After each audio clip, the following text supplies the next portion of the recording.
Hi dear student, welcome back my YouTube channel AG Classes। मैं आपका अमित। और जैसा कि हम लोगों ने इस इंडियन सिविलाइजेशन कल्चर के पहले पार्ट में हमने 6 पैरा तक पढ़ा था और आज हम लोग जो है 7 पैरा से फिर आगे कंटिन्यू करेंगे। तो बिना देरी किए हम लोग स्टार्ट करते हैं।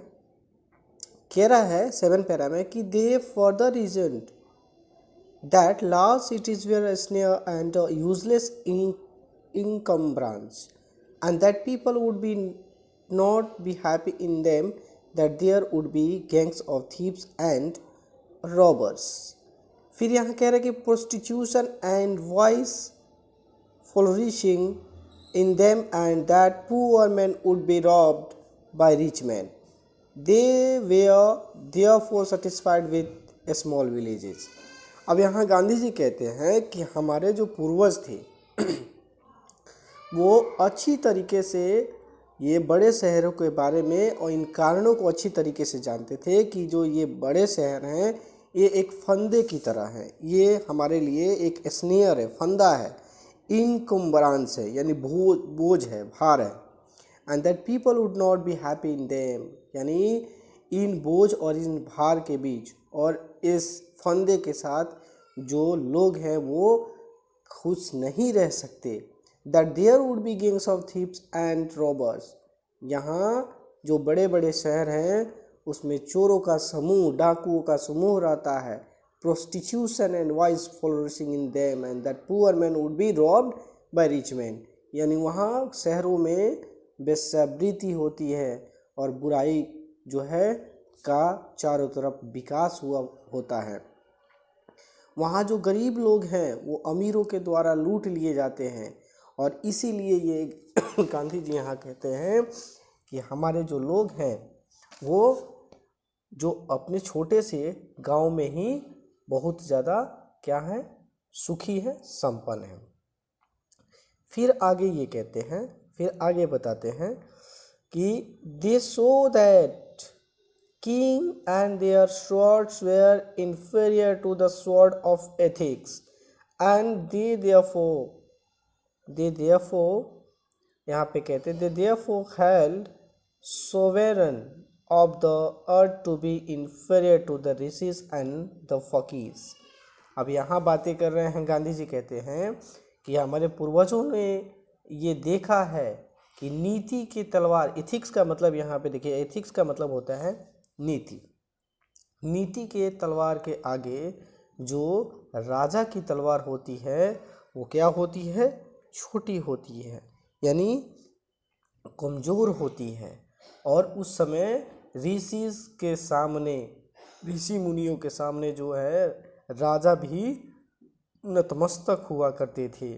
स्वयं of the earth to be inferior, यानी ऋषि मुनि और फकीर के सामने राजा और रानी भी अपना सर झुकाया करते थे। ऐसा हमारे देश का संस्कार और ऐसा हमारे देश का सभ्यता है। फिर ये कहते हैं कि a nation with a constitution like this ain't fitter to teach others than to learn from others। This nation had courts, lawyers and doctors, but they were all within bounds। यहाँ बातें कर रहे हैं, बताते हैं कि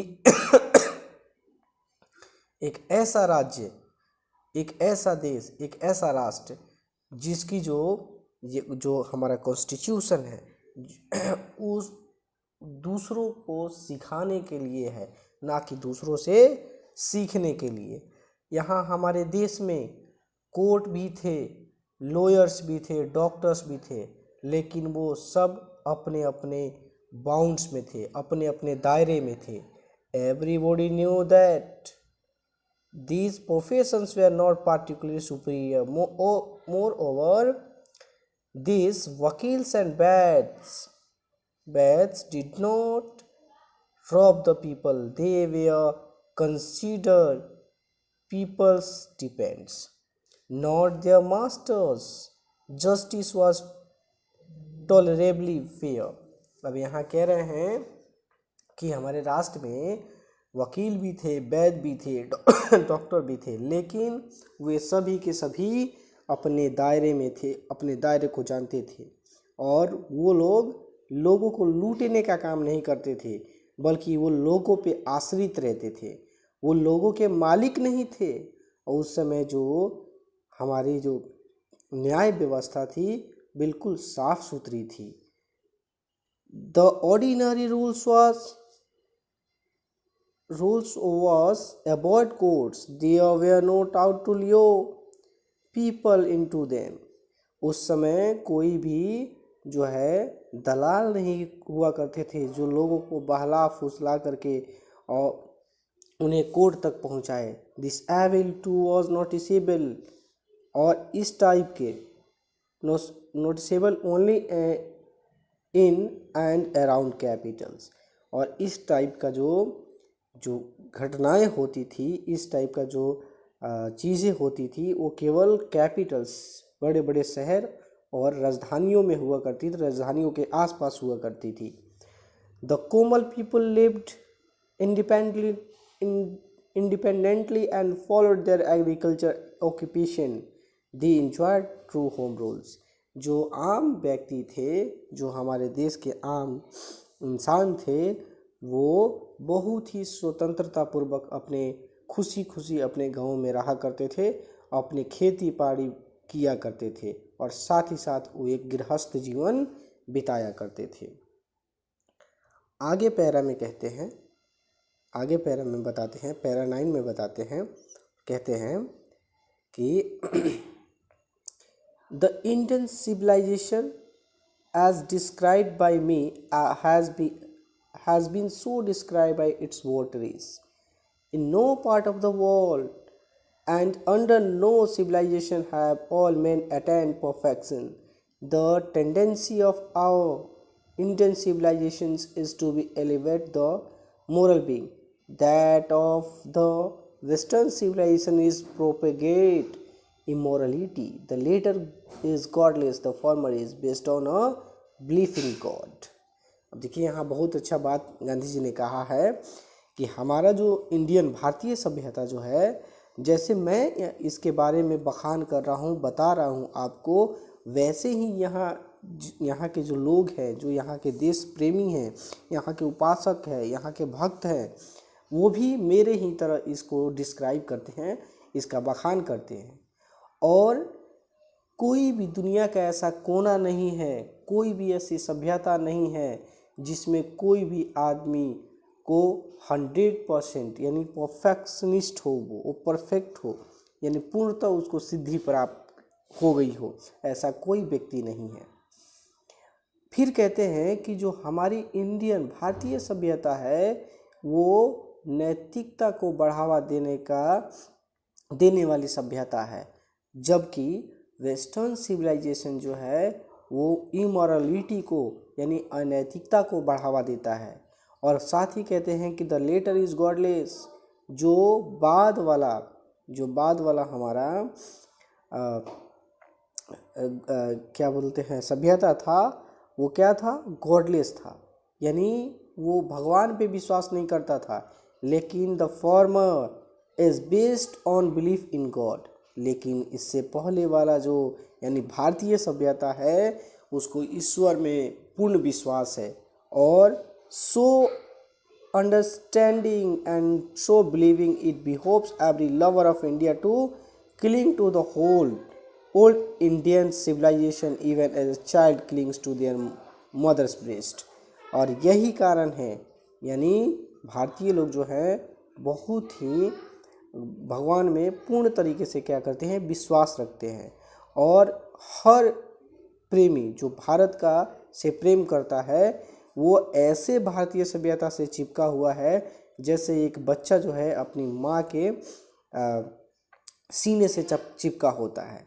फिर ये आगे कहते हैं कि I am no hater of the west, I am thankful to the west for many of things I have learned from western literature। कह रहे हैं कि but I am thankful to modern civilization for teaching me that if I want India to rise to its fullest height, I must tell my countrymen frankly that after years and years of experience of modern civilization, I have learned one lesson from it, and that it is the that we must shun it at all cost. अब देखिए यहाँ पे 10वें paragraph में कहते हैं, गांधी जी देखिए कितने चालाकी से इन लोगों को बता भी रहे हैं और कंपेयर भी कर रहे हैं। कह रहे कि I am not hater of the west, मैं इन पश्चिमी सभ्यता वालों का विरोधी नहीं हूँ, मैं इनका हेटर नहीं हूँ, बल्कि मैं बहुत ही इनका शुक्रगुजार हूँ, थैंकफुल हूँ, क्योंकि इन सिविलाइजेशन से, वेस्ट से हमें बहुत कुछ सीखने को मिला है और साथ ही साथ पश्चिमी जो साहित्य है इनसे भी मुझे बहुत कुछ सीखने को मिला है। ये कहते हैं कि मैं शुक्रगुजार हूँ कि मैंने आधुनिक सिविलाइजेशन, पश्चिमी सभ्यता से मुझे बहुत कुछ सीखने को मिला, और मैं अगर अपने इंडिया को इसकी गरिमा, इसकी सबसे ऊंचाई पर इसको अगर लेकर जाना चाहता हूँ तो मुझे अपने देशवासियों से ये साफ साफ कहना होगा कि कई वर्षों के अनुभव के बाद जो ये मॉडर्न सिविलाइजेशन है, पश्चिमी सभ्यता है, ये I have learn one lesson, मैंने इससे एक जो पाठ सीखा है, एक बातें जो सीखी है वो ये है कि अगर आपको अपने जीवन में अपने राष्ट्र को और साथ ही साथ अपने आप को बचा कर रखना है तो किसी भी, यहाँ पे लिखा हुआ है must shun it at all cost, इससे किसी भी हर हाल में हमें दूर रहना होगा। फिर यहाँ 11 पैराग्राफ में कहते हैं कि what is that modern civilization, it is the worship of the material, it is the worship of the brute in us, it is unadulterated materialism, and modern civilization is nothing, of it does not think at every step of the triumph of material civilization। अब यहाँ 11 paragraph में कहते हैं कि ये modern civilisation क्या है, ये कुछ नहीं है, ये भौतिकवाद की पूजा है, ये वस्तुओं की पूजा है, और ये हमारे अंदर पनपे हुए शैतान की पूजा है, जो हमारे माइंड को, जैसे व्यक्ति को जितना मिलता है उतना ही व्यक्ति जो है उसकी चाहत बढ़ती जाती है। तो वही यहाँ पे बता रहे हैं कि हमारे अंदर जो शैतान पनप रहा है, वो शैतान जो है उसकी ये पूजा है, और सही मायने में कहे तो ये असंतुष्टि जो होती है ये मॉडर्न सिविलाइजेशन के अंदर ही है। और अगर मॉडर्न सिविलाइजेशन जो है वो कुछ नहीं है, अगर हम इसके बारे में, इसकी जीत के बारे में हम अपने हर स्टेप पे इसको सोचें, इस भौतिकवाद के बारे में सोचें, तब जब हम इनसे सोचेंगे ही नहीं तो ये जो है सिर्फ मन का वहम बनेगा और ये कुछ नहीं है। फिर आगे वाला पैरा में कहते हैं, 12 पैरा में कहते हैं कि it is perhaps unnecessary if not useless to weight the merit of the two civilization. It is likely that the West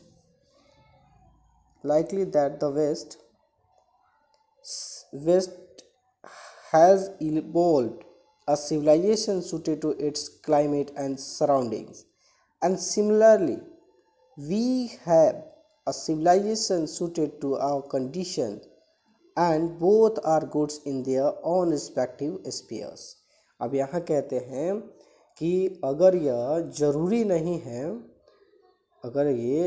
नहीं है कि दो सिविलाइजेशन के बीच कंपेयर किया जाए, इनके गुणों के बीच तुलना किया जाए, तो ये यूजलेस है, बकवास है, बेकार है, क्योंकि वेस्टर्न जो सिविलाइजेशन है इन्होंने अपने क्लाइमेट के अनुसार, अपने आबो हवा के अनुसार, अपने जलवायु के अनुसार इन्होंने जो जिन सभ्यता का विकास किया, वैसे ही हमने भी अपने राष्ट्र में, भारत में भी सिविलाइजेशन का अपने हिसाब से, अपने सराउंडिंग, अपने कंडीशन के हिसाब से हमने भी उस सभ्यता को विकसित किया।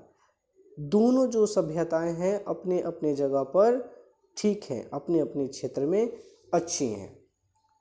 13 पैराग्राफ में कहते हैं कि the distinguishing characteristic of modern civilization is an indefinite multiplicity of human wants.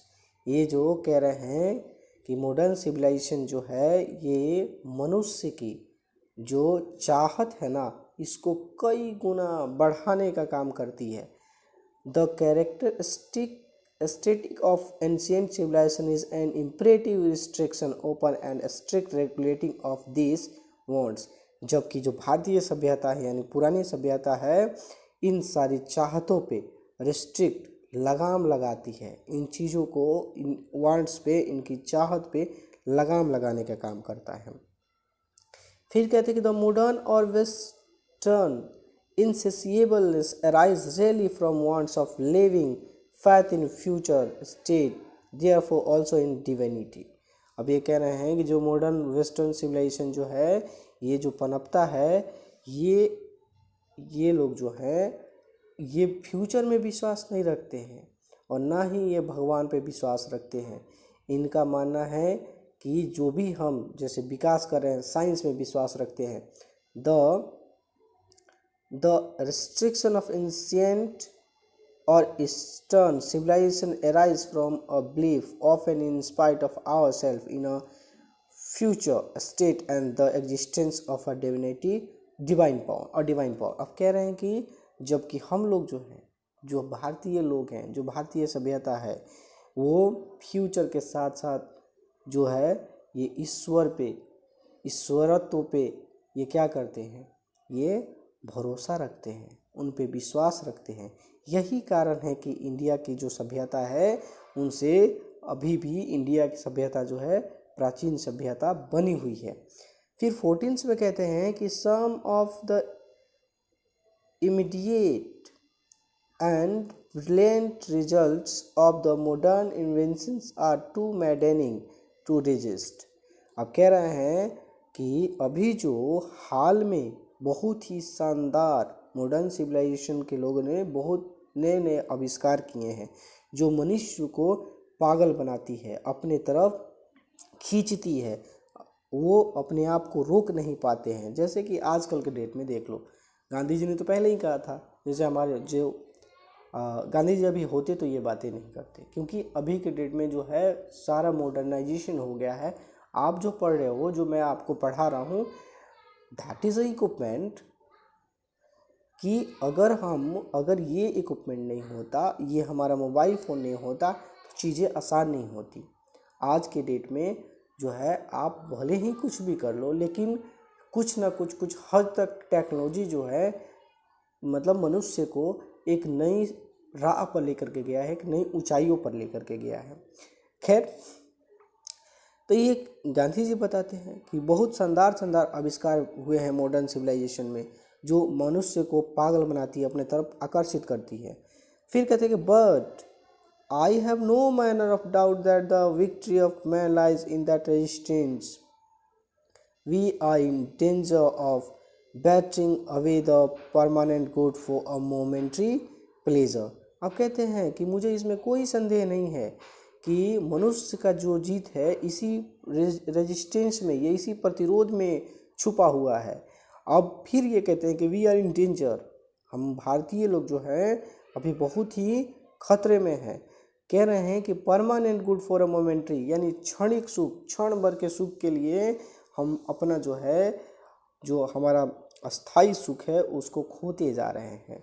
फिर 15 में कहते हैं कि just as in the west they have made wonderful discoveries in things material. Similarly, Hinduism has made still more marvelous discoveries in things of religion, of the spirit, of the soil। यानी यहाँ पे बता रहे हैं कि देखिए, जैसे बिल्कुल वैसे मॉडर्न सिविलाइजेशन वालों ने क्या किया है, बहुत ही शानदार आविष्कार किए हैं, वो भी कि में वस्तुओं के लिए, वस्तुओं में, भौतिकवाद में। लेकिन वैसे ही ठीक हिंदुज़्म का मतलब यहाँ राष्ट्र की बात हो रही है। हिंदुज़्म जो है यानी भारत में भी हम भारतीयों ने भी एक बहुत ही शानदार, उनसे भी कई गुना शानदार जो है इन्वेंशंस किया, डिस्कवरीज किया, खोज किया, वो है हमारा धर्म का, हमारी आत्मा का और हमारे अंतर आत्मा का। फिर 16 पैरा में कहते हैं, but we have no eyes for these great and fine discoveries.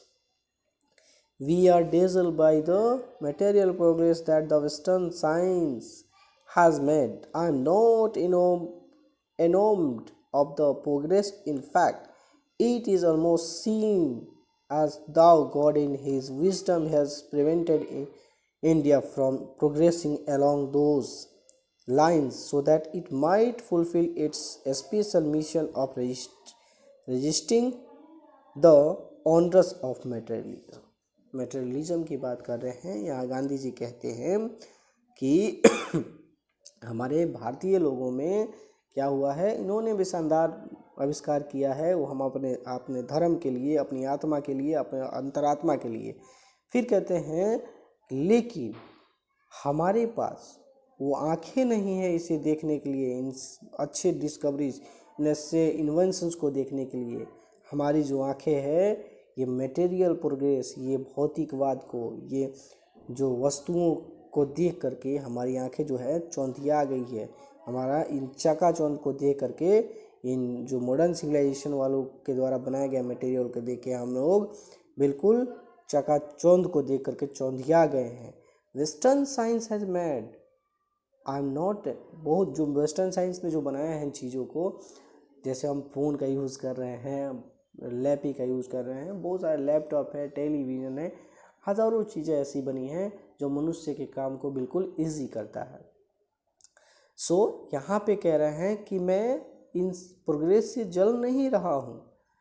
In fact मुझे ऐसा लगता है कि भगवान ने हमें सद्बुद्धि दी है, हमें रोक रखा है इस रास्ते पर चलने से, कि अगर आप उस रास्ते पे चलते हो और हमें उन्होंने चुना है कि इस स्पेशल मिशन को रोकने के लिए, कि हम मटेरियलिज्म की तरफ ना जा करके अपने उस रास्ते पे चले जो हमारे भारतीय संस्कृति और सभ्यता हमें सिखाती है।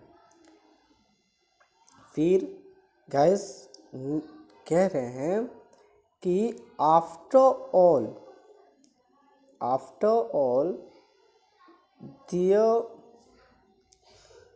ये बार there is something in Hinduism that has kept it alive up still now. It has witnessed the fall of Babylonian, Syrian, Persian and Egyptian civilizations. Cast a look around you. Where is Rome and where is Greece?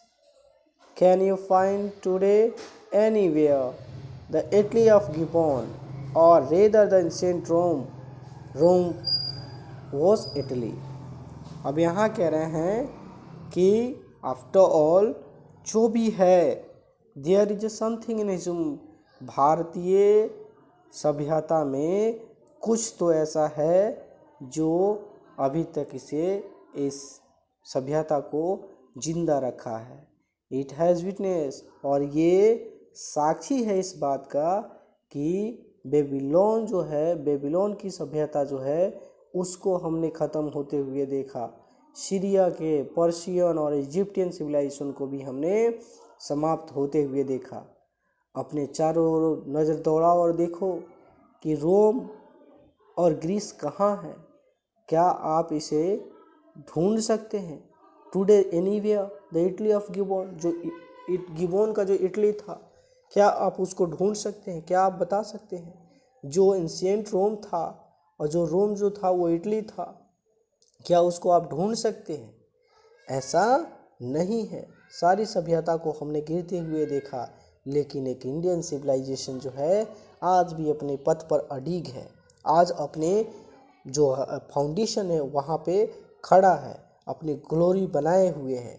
कह रहे हैं कि 18 में कि go to Greece, यहाँ कह रहे हैं कि go to Greece, where is the world famous Attic civilization, then coming to India let one go through the most ancient records and then look around. You would be constrained to say yes, I see here ancient India still living.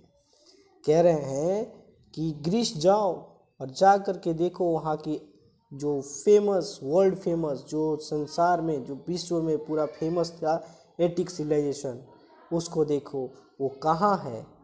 फिर उसके बाद वापस India आओ, India आकर के अपने पुराने ग्रंथों को देखो, पुराने रिकॉर्ड्स को उठाओ, उसको पढ़ो और फिर आकर के यहाँ देखो, तब तुम कहोगे और ये कहने पे मजबूर हो जाओगे।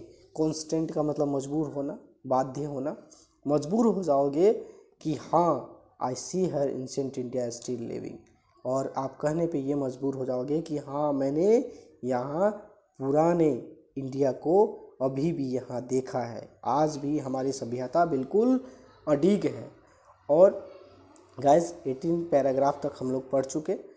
अब इसका एक नेक्स्ट वीडियो और बनेगा, क्योंकि अगर ज़्यादा बड़ा वीडियो बनाएंगे तो बहुत लंबा हो जाएगा। सो गाइस नेक्स्ट वीडियो जो है बहुत ही जल्द मैं कोशिश करूँगा कि उसको भी मैं डाल दूँ। Okay, bye bye.